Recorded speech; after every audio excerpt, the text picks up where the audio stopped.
بسم الله ما شاء الله لا يصرف السوء إلى الله. بسم الله ما شاء الله ما كان من نعمة فمن الله. بسم الله ما شاء الله لا حول ولا قوة إلا بالله العلي العظيم. أشهد أن لا إله إلا الله وحده لا شريك له، وأشهد أن سيدنا محمدا عبده ورسوله لا نبي بعده. اللهم صل وسلم على سيدنا محمد وعلى آل سيدنا محمد. أما بعد، فيا أيها الناس اتقوا الله اتقوا الله اتقوا الله حق تقاته ولا تموتن إلا وأنتم مسلمون. Hadirin sidang jemaah rahimakumullah. Pertama-tama marilah kita panjatkan puji berkat Allah Subhanahu wa taala, karena alhamdulillah pada siang ini kita bisa berkumpul bermuajah di Masjid Nurul Barakah yang penuh barakah ini, insyaallah yang Allah muliakan dalam keadaan sehat walafiat, dan tentunya dalam keadaan kita dalam berpuasa. Kedua kalinya salawat serta salam marilah kita curahkan kepada baginda besar Muhammad sallallahu alaihi wasallam. Mudah-mudahan di dalam bulan suci Ramadan ini kita selalu senantiasa bersolawat kepada beliau, sehingga kita mendapatkan syafaatnya kelak di yaumil qiyamah. Amin ya rabbal alamin. Terlebih dahulu saya berwasiat kepada diri pribadi, khatib sendiri, dan kepada seluruh jemaah salat Jumat. Marilah kita selalu senantiasa meningkatkan dan berusaha untuk bertakwa dan takwa kepada Allah Subhanahu wa taala, dengan cara meningkatkan kembali usaha kita dalam melaksanakan segala perintahnya dan jauhi segala larangannya. Hadirin sidang jemaah rahimakumullah. Pada minggu ini kita masuk di bulan suci Ramadan yang sudah hitungan belasan, dalam artian sudah melebihi dari 17 hari. Mudah-mudahan kita akan terus berusaha dan kuat untuk menjalani ibadah kepada Allah, yaitu menjalankan ibadah puasa di bulan suci Ramadan ini. Di dalam pertengahan bulan juga, yaitu ada yang bersejarah, yakni Nuzulul Quran atau turunnya Al-Quran. Peristiwa Nuzulul Quran penting untuk kita peringati sebab berkaitan dengan erat dengan Al-Quran sebagai pegangan hidup umat manusia di dunia ini. Kitab suci Al-Quran dari sisi sifat-sifat yang disebutkan dalam ayat-ayatnya memiliki fungsi yang lengkap. Secara umum disebutkan oleh Rasulullah SAW melalui hadisnya, A'udzubillahi minasyaitonirrajim. Al-Quran fihi khabaru man qablakum wa naba'u man ba'dakum wa hukmu ma bainakum. Artinya, Al-Quran di dalamnya termaktub riwayat tentang orang-orang sebelum kamu, berita tentang orang-orang setelah kamu, dan hukum sesuatu yang terjadi di antara kamu. Di dalam Al-Quran sendiri, Allah Subhanahu wa taala menjelaskan secara terperinci mengenai Al-Quran. Di antaranya mengenai fungsinya sebagai Al-Huda atau petunjuk, Al-Furqan, pemisah antara yang hak dan yang batil, Al-Mubayyin atau penjelasan, Ar-Rusyd, pengarah kepada setiap hal yang berguna, Ar-Rahmat sebagai bukti kasih, An-Nur penerang kehidupan, dan Syifa yaitu obat batin, dan lain-lain sebagainya yang tidak bisa disebutkan. Itu semua membuktikan betapa agungnya nilai Al-Quran. Maka Al-Quran adalah konsep dasar untuk bekal di kehidupan menuju kebahagiaan yang hakiki. Untuk itu, kita sebagai kaum muslimin hendaknya kita mengajarkan kepada generasi penerus kita, yaitu membaca Al-Quran. Jangan sampai penyesalan seperti kita ketika sudah berumur kita tidak bisa membaca Al-Quran. Marilah kita dukung anak-anak kita, saudara-saudara kita yang masih muda untuk selalu belajar dan terus belajar Al-Quran. Siapa lagi yang akan meneruskan selain generasi penerus kita untuk selalu mencintai Al-Quran? Karena Al-Quran adalah petunjuk Al-Huda. Jangan sampai dalam keluarga kita tidak ada satupun yang bisa membaca Al-Quran. Kalau itu terjadi, makalah kita cintai orang-orang yang bisa membaca Al-Quran. Marilah kita dekati orang-orang atau anak-anak yang hafal Al-Quran. Untuk itu di bulan suci Ramadan ini, marilah kita tiap malam mendengarkan lantunan ayat suci Al-Quran di musola, di masjid. Marilah kita memberikan motivasi kepada mereka, memberikan dukungan moral maupun materi. Untuk itu marilah kita kasihan bersama-sama pada diri kita ketika kita tidak bisa membaca Al-Quran.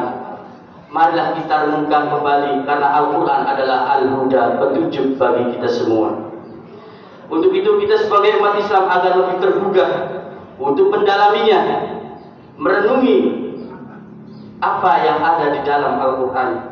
Kita tidak bisa tahu artinya, setidaknya kita bertanya kepada orang yang mengetahuinya. Rasulullah SAW telah berpesan melalui salah satu hadis beliau, Bismillahirrahmanirrahim, man qara'a al-Qur'an fastadharuhu fa'ahalla halalahu wa harrama haramahu adkhalahu Allahu al-jannah wa syaffa'a fi 'ashratin min ahli baitihi kulluhum qad wajabat lahum nar. Artinya, barang siapa membaca Al-Quran lantas bersikap hati-hati, menghalalkan yang halal dan mengharamkan yang haram, maka Allah memasukkannya ke surga dan memberi syafaat kepada 10 anggota keluarganya yang telah ditetapkan masuk neraka. Subhanallah. Ketika kita bisa membaca Al-Quran dengan ridho Allah, kita bisa memberikan syafaat kepada 10 anggota keluarga kita yang telah ditetapkan untuk masuk neraka. Itulah salah satunya dari barokah kita menghafal Al-Quran, bisa membaca Al-Quran. Marilah kita belajar walau itu dengan bacaan huruf hijaiyah alif ba ta sa. Karena itu adalah dasar dari pembacaan Al-Quran. Jangan malu, umur kita sudah tua. Jangan malu kita baru bisa membaca Al-Quran. Ayolah kita belajar ke Pak Ustadz, ke Kiai, ke orang yang lebih tahu tentang Al-Quran. Hadirin sidang Jumat rahimahullah, di bulan suci Ramadan ini selalu terniang Al-Quran. Untuk itu marilah kita dengarkan bila kita tidak sanggup, tidak bisa membacanya. Marilah kita memberikan sesuatu yang membahagiakan kepada pembaca Al-Quran di musola dan di masjid, agar terus terniang di masjid dan musola ayat suci Al-Quran dilantunkan setiap malam di malam bulan suci Ramadan. Al-Quran bila kita membaca secara harfiah saja sudah mendapatkan pahala. Ini tentu saja sebagai rangsangan agar kita tergugah untuk banyak mendekatkan dan membacanya. Sebab secara kejiwaan dengan melalui membacanya terjadi pertalian batin antara hamba Allah dengan Sang Penciptanya. Bahkan Rasulullah SAW bersabda ketika hamba Mu'adz bin Jabal memohon wasiat dari beliau dalam sebuah perjalanan, yang artinya, kalau kamu menghendaki kehidupan orang-orang yang beruntung, kematian orang-orang yang mati syahid, selamat pada hari perkumpulan mahsyar, keteduhan hari yang panas di akhirat, petunjuk dari kesesatan, maka langgengkanlah membaca Al-Quran.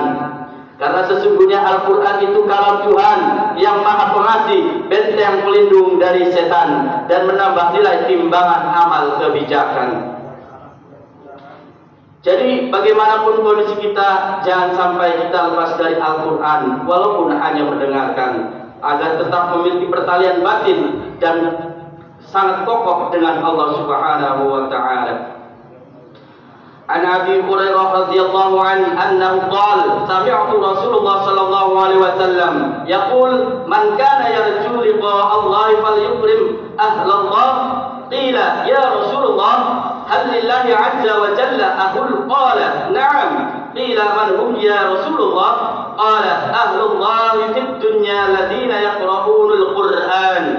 Ala man akramahum faqad akramahum Allah wa at'abul jannah, wa man ahanahum faqad ahanahu Allah wa adkhalul nar.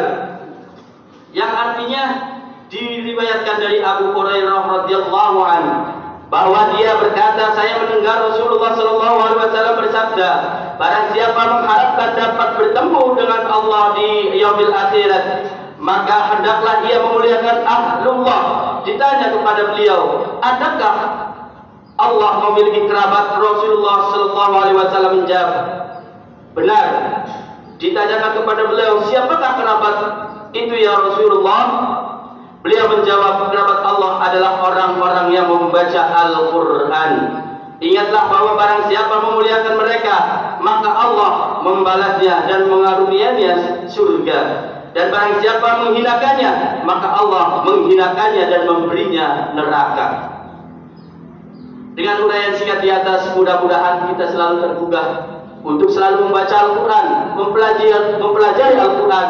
Walaupun kita tidak bisa membacanya, setidaknya kita mendengarkan ayat-ayat suci Al-Quran. Mudah-mudahan di bulan yang penuh barokah ini kita mendapatkan hidayah dan syafaat dari Allah Subhanahu wa taala. Amin ya rabbal alamin. Barakallahu wa lakum fil Qur'anil azim wa nafa'ani wa yakum bima fihi min al-ayati wa dhikril hakim. Innahu huwal ghafurur rahim. A'udzu billahi minasy syaithanir rajim. Innal ladzina yatluna kitaballahi wa aqamus salata wa anfaqu mimma razaqnahum sirran wa 'alaniyah yarjuna bita'a lan tadur wa qur rabbighfir warham wa anta khairur rahimin.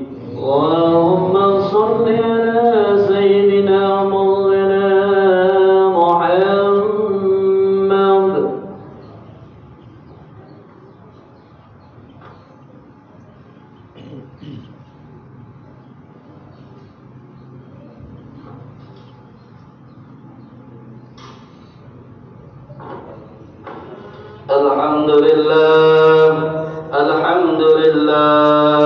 Alhamdulillahilladzi an'ama 'alaina wa hadana dinil Islam. Bismillah ma sya'allah la syuqul khaira ilallah. Bismillah ma sya'allah la yasrifu su'a ilallah. Bismillah ma sya'allah ma kana min ni'matin fa min Allah. Bismillah ma sya'allah la hawla wa la quwwata illa billahil 'aliyyil 'azim. Asyhadu an la ilaha illallah wahdahu la syarika lah wa asyhadu anna sayyidana Muhammadan 'abduhu wa rasuluhu la nabiyya ba'da. Allahumma shalli wa sallim ala sayyidina Muhammad wa ala ali sayyidina Muhammad. Amma ba'd, fa ya ayyuhan nas ittaqullah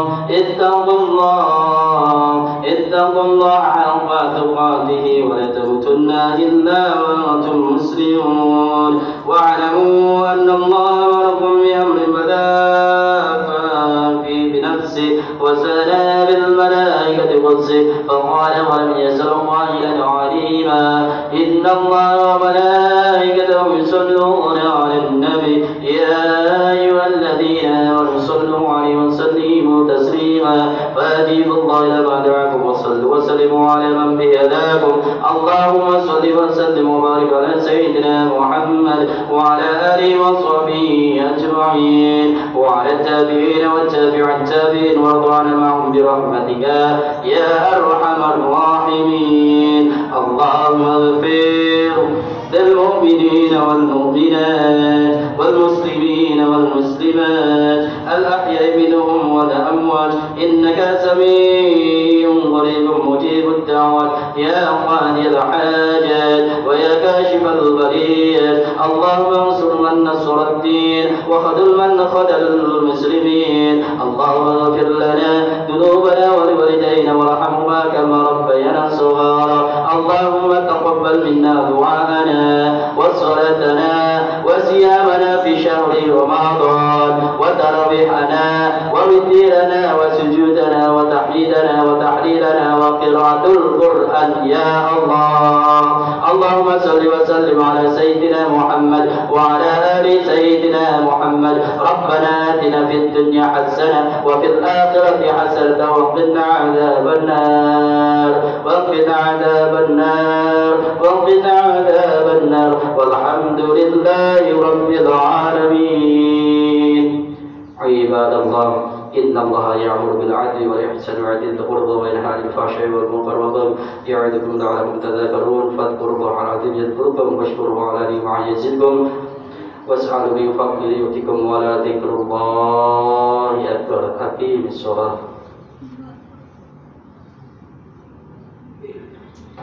الله أكبر الله أكبر أشهد أن لا إله إلا الله أشهد أن محمدا رسول الله حي على الصلاة حي على الفلاح قد قامت الصلاة قد قامت الصلاة الله أكبر الله أكبر لا إله إلا الله.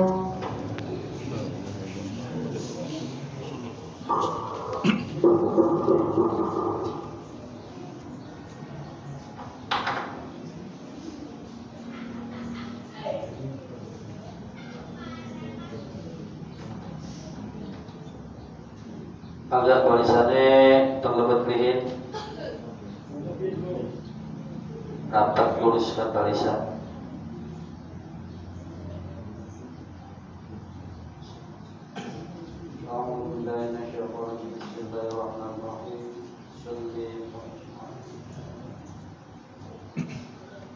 Allahu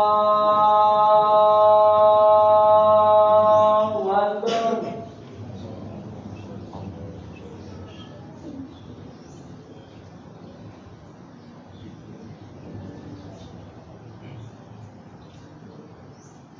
Bismillahirrahmanirrahim.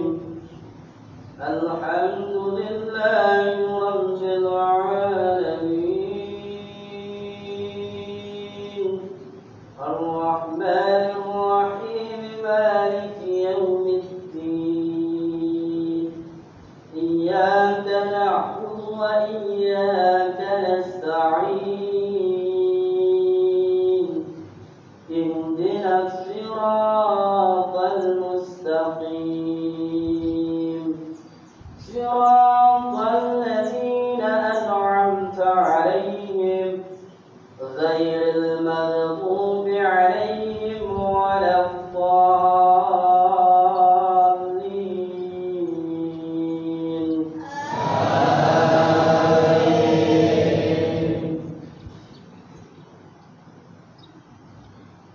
بسم الله الرحمن الرحيم والضحى والليل إذا سجى ما ودعك ربك وما قلى وللآخرة خير لك من الأولى ولسوف يؤتيك ربك فترضى ألم يجدك يتيما فآوى ووجدك ضالا فهدى ووجدك عائلا فأغنى فأما اليتيم فلا تقهر وأما السائل فلا تنهر وأما بنعمة ربك فحدث. الله أكبر. سمع الله لمن حمده. الله أكبر. الله أكبر. الله أكبر.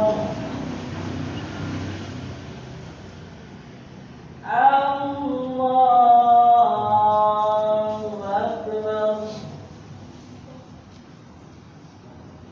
بسم الله الرحمن الرحيم. الحمد لله رب العالمين. الرحمن الرحيم مالك يوم الدين. إياك نعبد وإياك نستعين. اهدنا الصراط المستقيم صراط الذين أنعمت عليهم غير المغضوب عليهم ولا الضالين.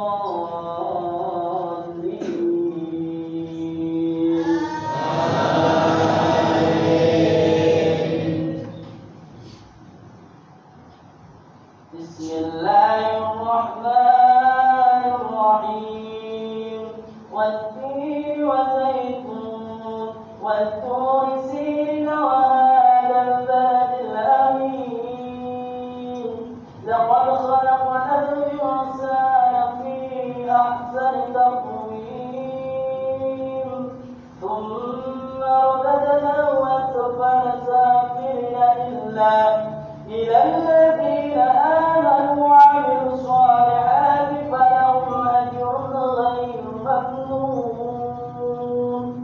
فما يكذبك بعد في الدين أليس الله بأحكم الحاكمين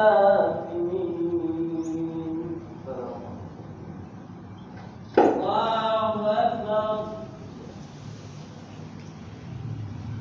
سمع الله لمن حمده الله أكبر الله أكبر الله أكبر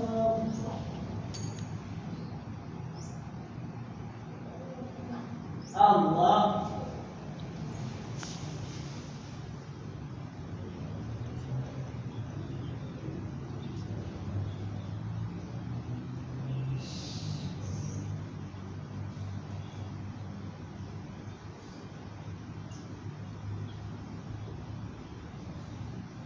السلام عليكم ورحمة الله.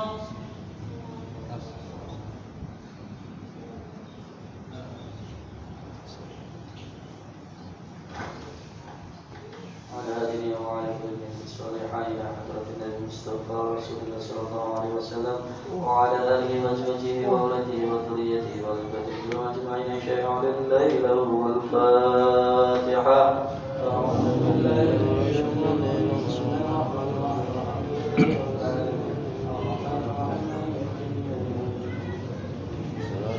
الذين أنعمت عليهم غير المغضوب عليهم ولا الضالين. بسم الله الرحمن الرحيم. الحمد لله رب العالمين.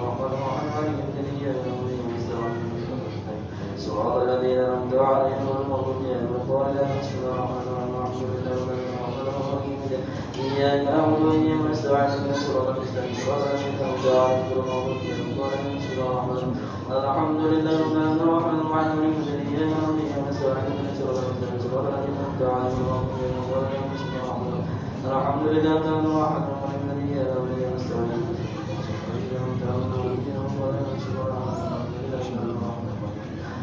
اهدنا ونستعين من الصراط المستقيم صراط الذين أنعمت عليهم غير المغضوب عليهم ولا الضالين. لا إله إلا الله والله أكبر ولله الحمد. بسم الله الرحمن الرحيم. قل هو الله أحد الله الصمد لم يلد ولم يولد ولم يكن له كفوا أحد. بسم الله الرحمن الرحيم.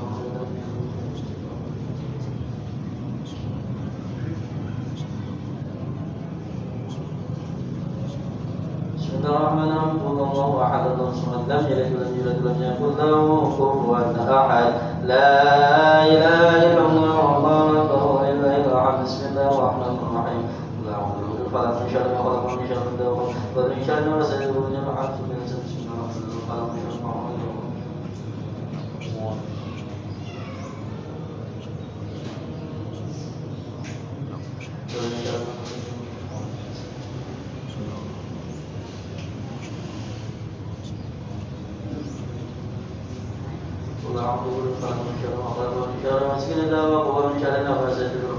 حاسد إذا حسد. لا إله إلا الله والله أكبر ولله الحمد. بسم الله الرحمن الرحيم. قل أعوذ بالناس ملك الناس إله الناس من شر الوسواس الخناس الذي يوسوس في صدور الناس من الجنة والناس. بسم الله الرحمن الرحيم. قل أعوذ بالناس ملك الناس